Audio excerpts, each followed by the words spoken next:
Thank you, everyone. Welcome, everyone. My name's Hon, and as you can see, I am a CSS person and was invited over here from Sydney CSS. So apologies to anyone who has seen this presentation already. It was so hot today, wasn't it? I'm still like trying to cool myself down. Okay, Johannes. If Johannes Gutenberg wrote CSS, so Gutenberg was a guy who lived in the 1400s in Germany, and a lot of people credit him with inventing the printing press. And the printing press, to me, is probably the... Goes with the karaoke microphone.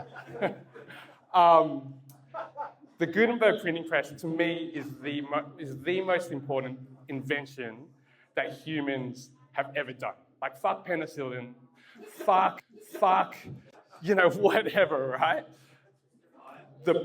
What was that? Fire. Fuck fire, man. You know, Nazumi, my boy over there, he's eating uncooked fish. We don't need fire, you know?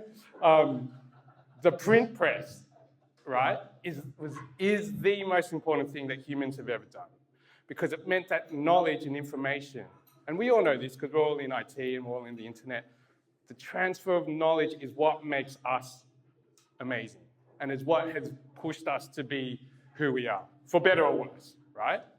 And so Gutenberg invented the Gutenberg press in the 1400s. And basically, this is some nerd in California like made a replica of it. But basically what would happen is people would grab metal type and then ink it and then put a piece of paper over it, run it through the press, and it just meant you could make thousands and thousands of copies of what you wanted to say. Again, for better or worse, right? So, what does that have to do with us? The internet is like the print press, right? It's the dissemination of information and ideas across vast space and time. So we are all Gutenberg, like all of us. You know, we all have a role in making the internet a beautiful, legible, and most importantly, accessible place for people to be able to get information. And so typography is the foundation of spreading ideas, right? Better than podcasts, right?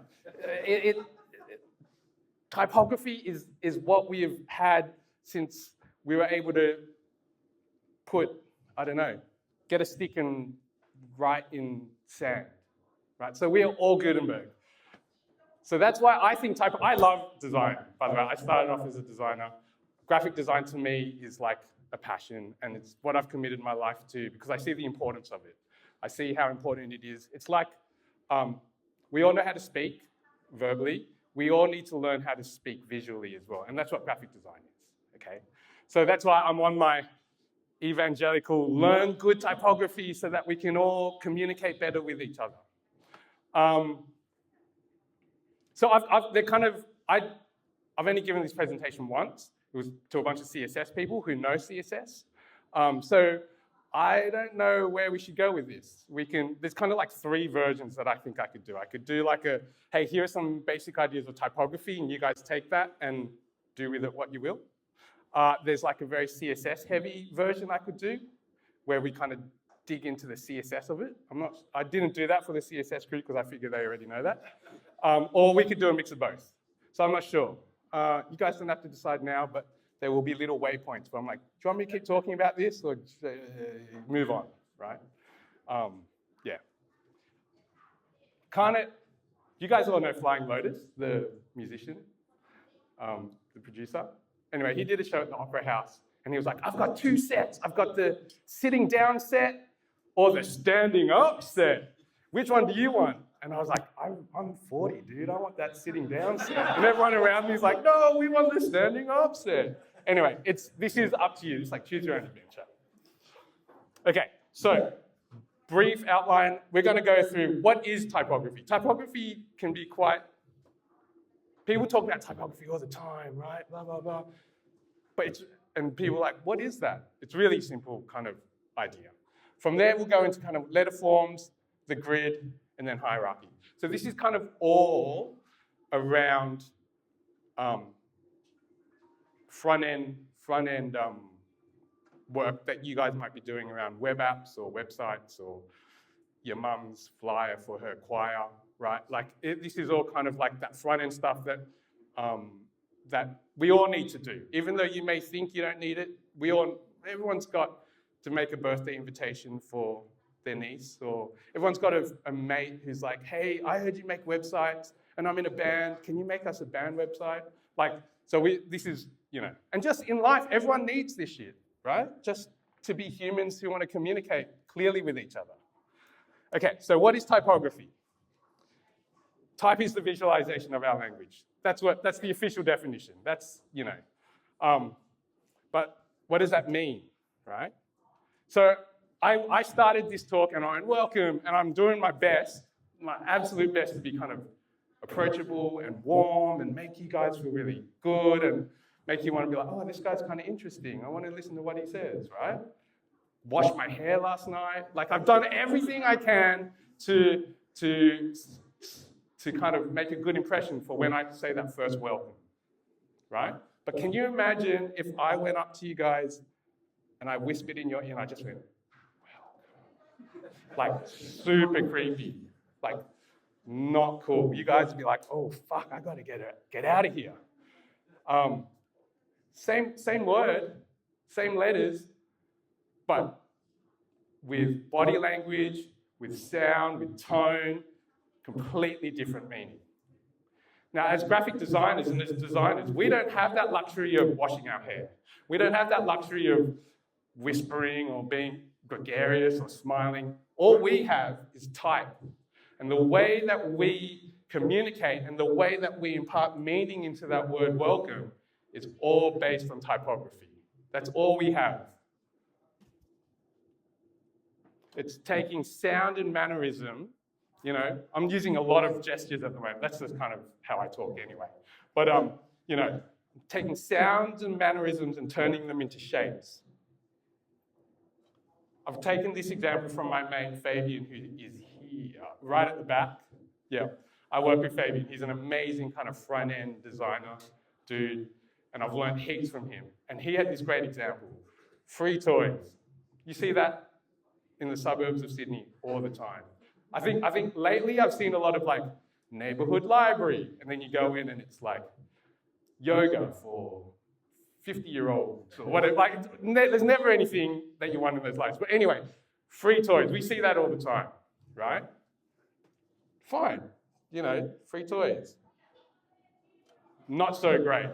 You would never take skydiving lessons if you saw a sign like that, right? We all know that the typography of that, we don't want that. So this is important. So what I'm saying is typography is how we impart meaning into our words.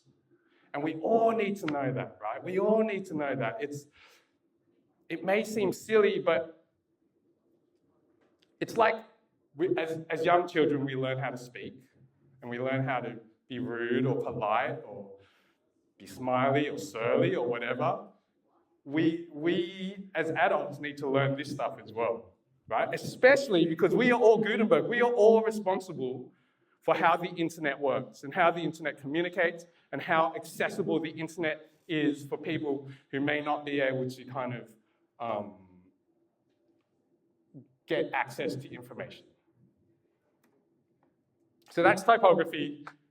The key to typography are letter forms. Now I'm going to start with this example. This is Trajan's column, super old, like, what is that? 2,100 years ago. Is that right? No. No. 1,900 years ago. No. Is that right? Fuck. I'm a front-end dev. I don't need to deal with, you know. I even struggle with the like greater than and equal than, and like which side am I meant to be using here?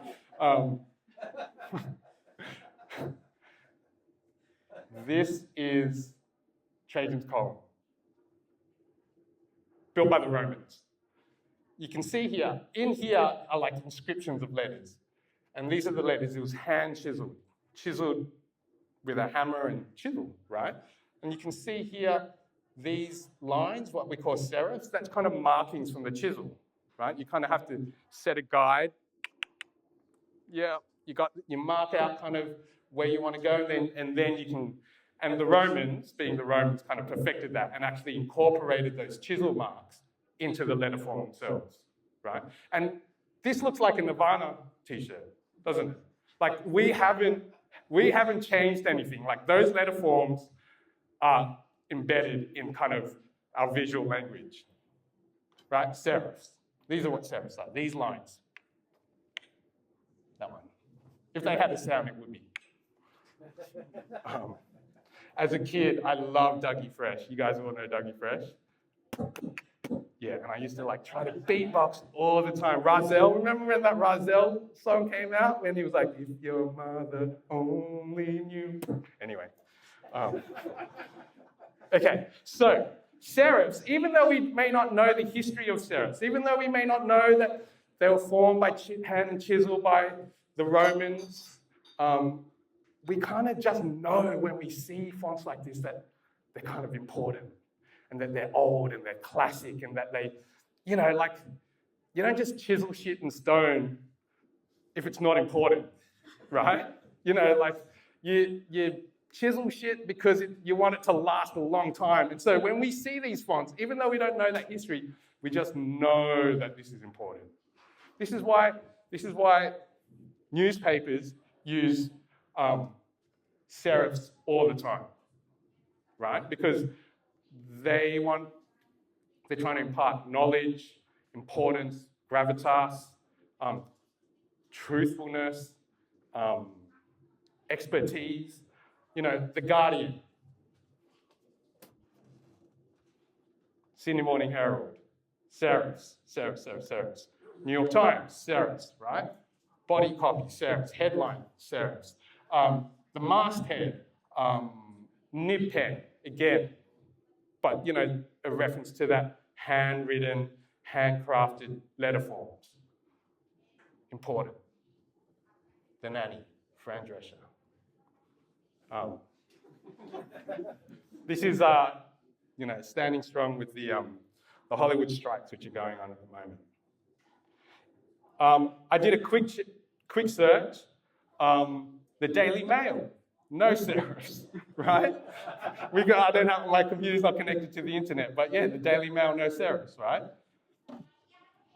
Because the Daily Mail is like fast tabloid, not long form journalism, just like boom, boom, boom. A drug dealer got shot in Bondi Junction.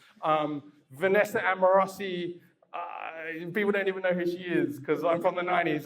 You know, like that kind of stuff, right? No serifs. What we have here, Helvetica, a sans serif font. Sans meaning absent of in French, right? Is that right? Is it French? Sans serif. Right? When done well, sans serif fonts, modern, right? Sleek, efficient, fast. You know, perfect use case for the New York subway system. We don't want old, you know, the subway system, we want to be fast, efficient, clean. New York, I think, is a lot better now. But we don't want heavy, old serifs. You know, if the subway system was a font, it'd be a sans serif. And this is probably the most famous use case of Helvetica, and Helvetica is probably the most famous sans serif font. Massimo Vignelli, an Italian designer, did all of that.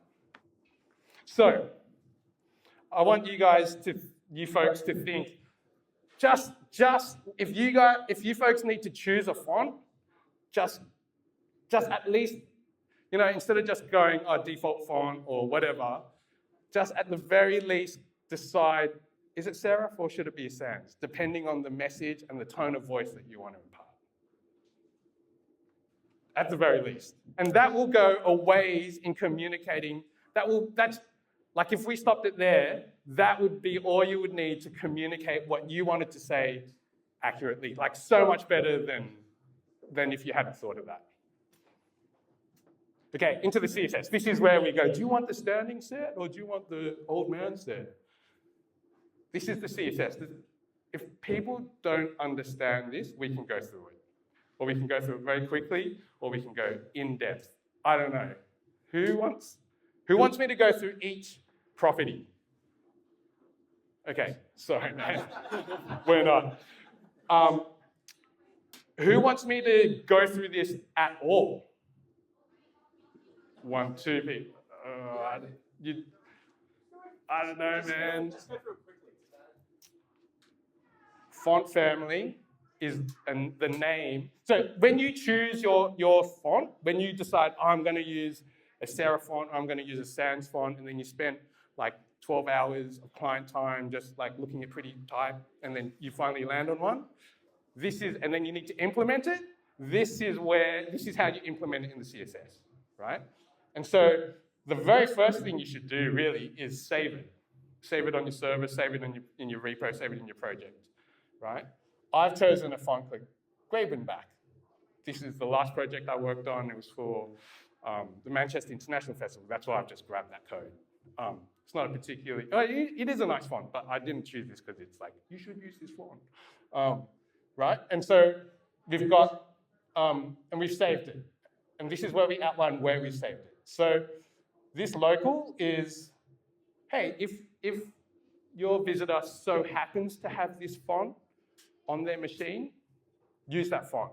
Very unlikely if you're using a custom font. But I put it in there just in case, right? Maybe there's a type nerd who's visiting the site, and then it just saves the loading time.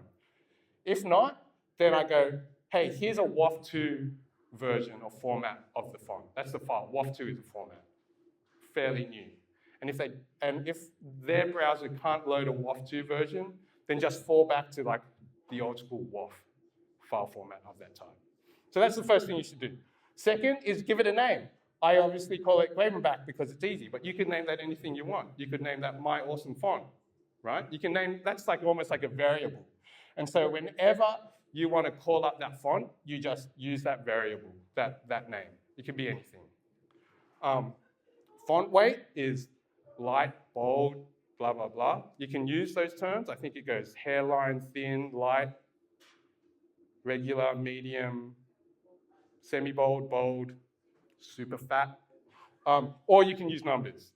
400 is equivalent to regular.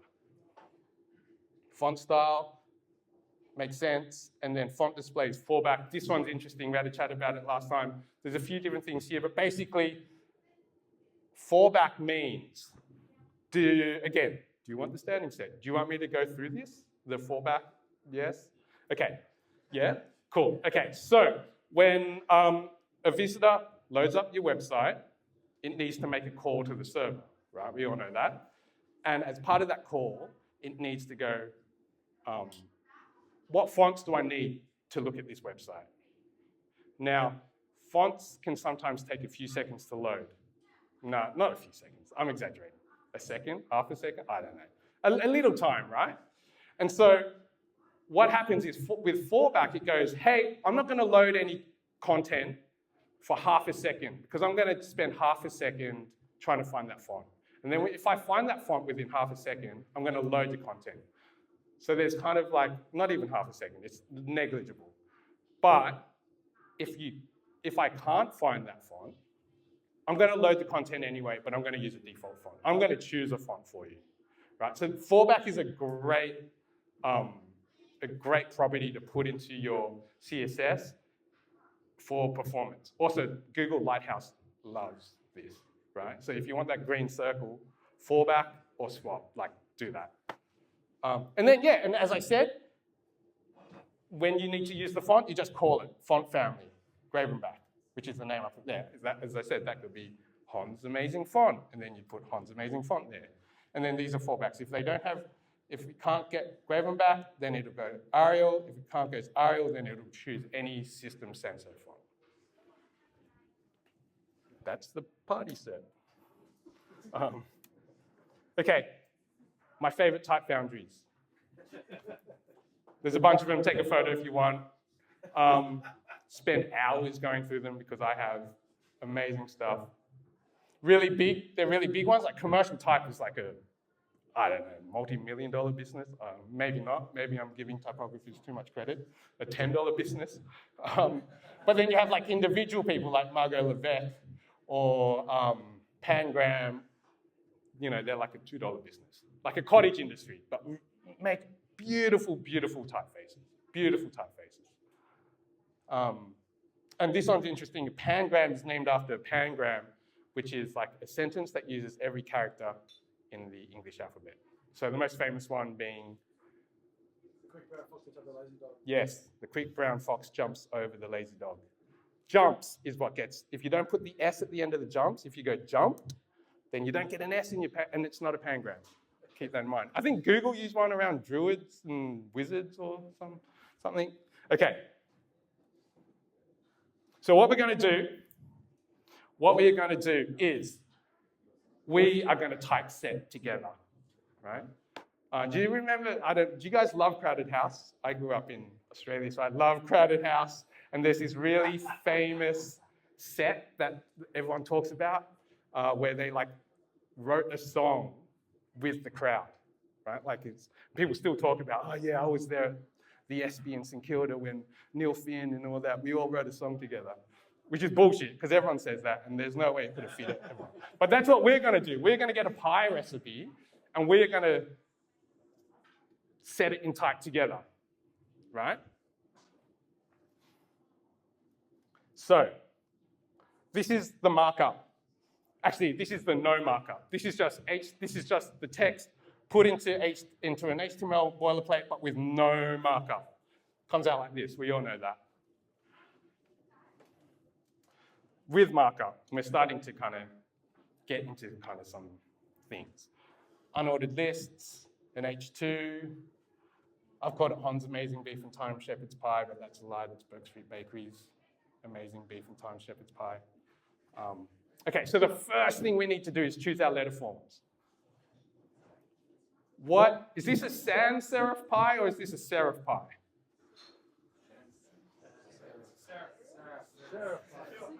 Put up your hands if you say serif. And then sans, put your hands up. I think the serifs have it. The serifs do have it. Hey, why did you choose, I'm going to do some crowd work. Why did you choose sans serif? It's a pie, right? Cool. How important is a pie, right? Like, I have brekkie pie sometimes, you know, I get a 420 pie, 2.5 minutes. So yeah, I can see how it's a sans serif. Who said serif? Yeah, dude. Yeah. Why did you say it's a serif pie? Because you claimed it was the greatest time in beef pie, so you need some legitimacy with that. Yeah, I claimed that it was the greatest pie, so need some legitimacy with that. Yeah, cool. Oh yeah, by the way, there's no right or wrong answers. I'm one of those teachers, right? It's like English class. There's no right or wrong answers. It really is.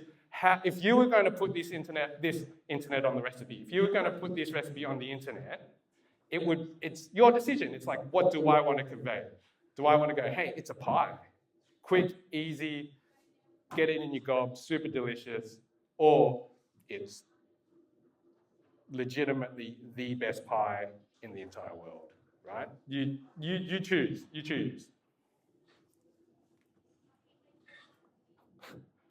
I use both, right? For the headings, I used a serif, right? For the body, I used the sans. For a bunch of reasons. I think the headlines work well as a serif because of what you said. And then I think the sans works well for the body because that's kind of just information. You kind of, it's like lists and instructions and measurements. Okay, let's go to the second last thing. The second last is the grid. The grid. We all know the grid. There's even a CSS property for the grid that's called display grid, right?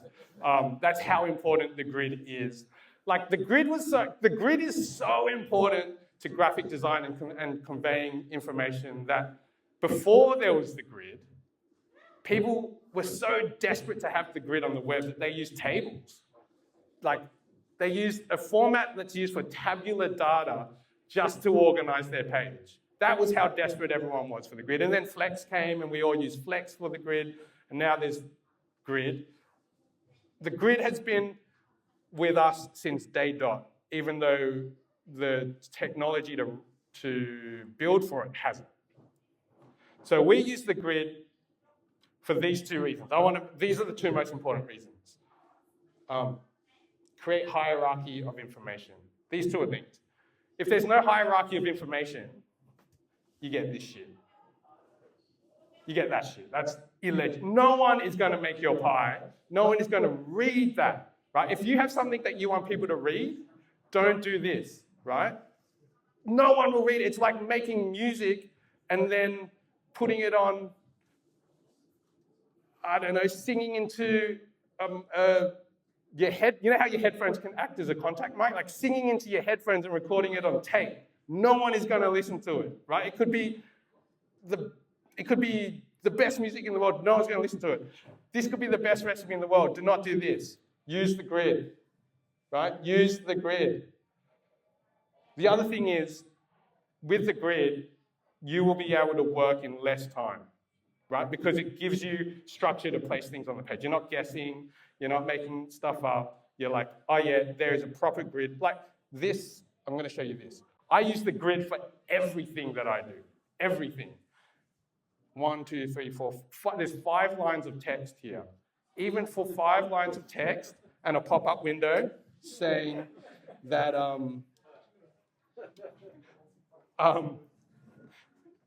wouldn't that have been amazing if that fit in the grid? Like if it came up and it like fit this like perfect kind of like ping. Please use the grid. You know, CSS has it. Use it. There it is again. Let's not worry about this, but the grid, you can use lots of options. This slide is to show you the grid won't limit you, the grid will set you free. Actually, I will, what the fuck? What do I do there? Relaunch.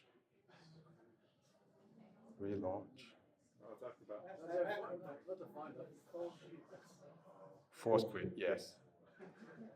Every time. Should we report it? Should we? Yeah. Okay, I will say one quick thing about this. The grid is like letter forms, right? It's like choosing serif or sans serif. It will change the way, it'll change the tone of your piece. This is kind of heavy, right? Stable. You know, trustworthy in a way. Like, if you were a lawyer, I guess you would want this. You know, heavy, grounded. If you were wanted something a bit more free, like this asymmetry is good, right? So the grid is just like letter forms. Think about the tone of voice you want and place things on the grid as you see fit. As I said, CSS has a grid property. I often use either grid or flex to arrange items on a page. Grid is great if you're kind of going across 2 planes. So grid is great if you need to arrange things both kind of horizontally and vertically.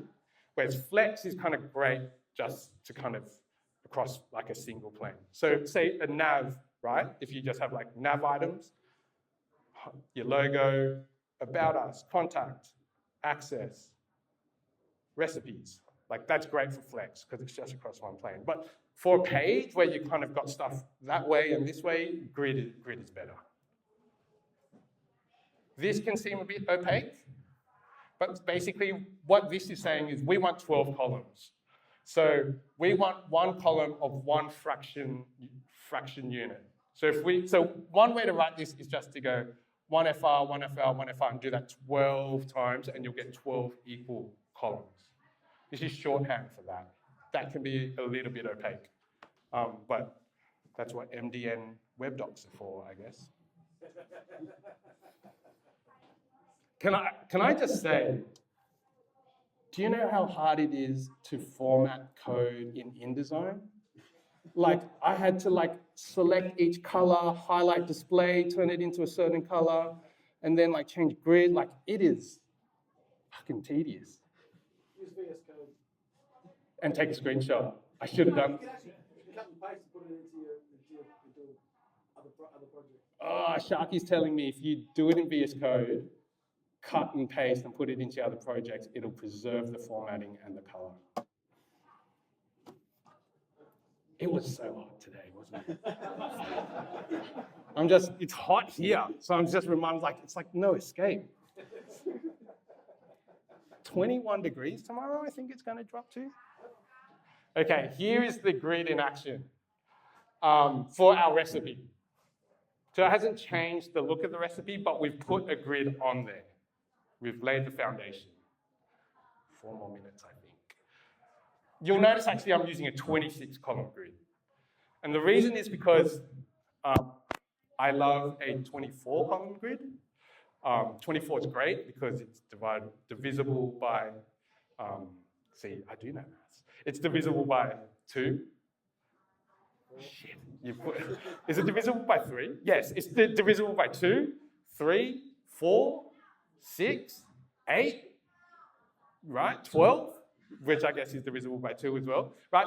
It's super flexible, as opposed to, say, like, the greatest number in the world, which is 23, Michael Jordan's number. Great for basketball, not so good for the grid, because you can't even halve it right. If you wanted to, you'd have like a column of 12 and then 11, and it'd look wrong, and So I love a 24 column grid. Now the reason I've made it 26 is because I like to use the first and the last column as margins, as kind of dynamic margins that grow in size. So rather than setting an absolute value like 4 rem, and then the margins stay exactly the same no matter the screen width, using columns for your margin means that all the proportions stay nice. Another thing to remember around type is legibility, right? It may convey everything you want. It may convey the emotion that you want it to convey, but it's of no use if people can't read it. 50 to 75 is perfect, is the perfect length. We know that because someone told me, Robert Bernquist told me in the Art of Typography. What's the name of Robert Bernquist's book? Fabian, help me out here. What's the name of his book again? The Elements of Typographic Style. The Elements of Typographic Style. It was I went to uni to learn this shit, and so it was a very long time ago. As I said, I'm 40. He says 50 to 75, and it's true. This is way too long. You get here, or you get to here, Ippenhill, Latin, and your eye has to travel all the way back here, and then it's like, wait, was I on the second line, the third line, the fourth? I can't remember. Like, it's hard. This is too short. Your eye's just skipping back and forth over and over again. Your visitors may not realize it, but they will get tired, and they will go halfway through, and for a reason that they might not know, but we all know, they'll be like, fuck this shit, I'm not reading this anymore, right? This is ideal. And so to set line length, we can set a max width of 75 characters. Like, we don't have to specify max width with pixels or rem or m or view width. We can even set it with kind of character length, 75 characters. That probably should have been 75 characters just so there was a bit of synergy. Or maybe I should have gone max with 70 characters. The other way, if you wanted to adhere to the grid, is actually just eyeball it and then just say, hey, you know what? I want the text to start at this column and end at this column. Okay, last bit. So anyway, that's looking better, by the way, isn't it? Like, we're getting there. Like, we're getting there. So, like, that would pass. If that was a uni assignment, I'd give it a credit, I reckon. hierarchy? Hierarchy is the ability to pull out important information. And we need that. This is obvious. This is school kid stuff. We all know why hierarchy is important. How do we create hierarchy though, right? The easiest is just text size. And by default, browsers know this. They go, hey, what's the most important element on a page? The heading, the H1. We'll make that big, right? H2, probably the second most important. And if you use screen readers, that's how you would navigate the page. Like you skip from heading 1, heading 2, heading, and you don't, and that's how you will kind of figure out, oh yeah, this is the part that I want. When I'm at a recipe, I don't care about how to make the shortcut pastry because I'm going to buy that shit. I just want to know how to make the filling. So you kind of skip. That's what hierarchy does. It allows you to kind of choose where and how you want to enter the page. Text size, font weight. We all use bold for headings, right? That's color, make it red, right? But this is kid stuff, right? This is obvious. This is like what the browser does to create hierarchy. We don't need that. We're way better than that. If you use these three, text size, font weight, and color, to create hierarchy, you get like a distinction. I would give you a distinction, right? But we're like HD kids. And so we can create hierarchy on a page just by using the grid, right? And to me, it's elegant, it's sophisticated, and lean and efficient. You're not wasting visitors' kind of brain power with text size. And it makes things uncluttered. It makes things look really professional in a way. So what I've done is I've just reset all the default styling using Tailwind's reset. So that just gets rid of all the styling, gets rid of all the bullet points and stuff on this. So we're starting from scratch. I've divided the information.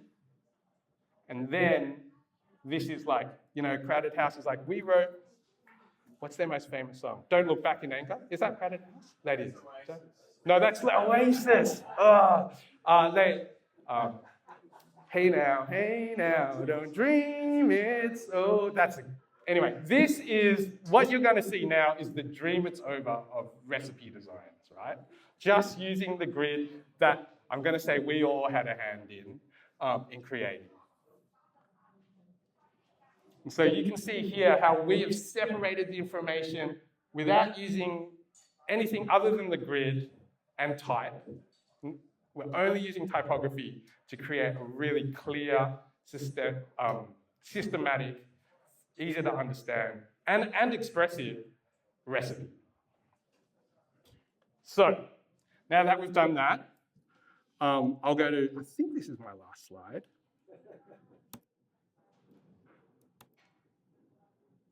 Comparison. One makes you want to make the pie, communicates what you want to say easily, and the other is like, shit. If there's one last thing I want to say, it's just we are all Gutenberg, right? We are all responsible for making the internet clear and legible and accessible. But on a personal level, we are all responsible for expressing ourselves, right? We all, some people express themselves in some ways. Like we're all responsible for communicating how we feel and what we want to say. And typography is a great way, just basic typography is a great way to kind of add that to your arsenal, both for yourself and for kind of communication at large. So anyway, they're my deets. Thank you so much. And thank you for having me, Sharky. Thank you for inviting me. Appreciate it.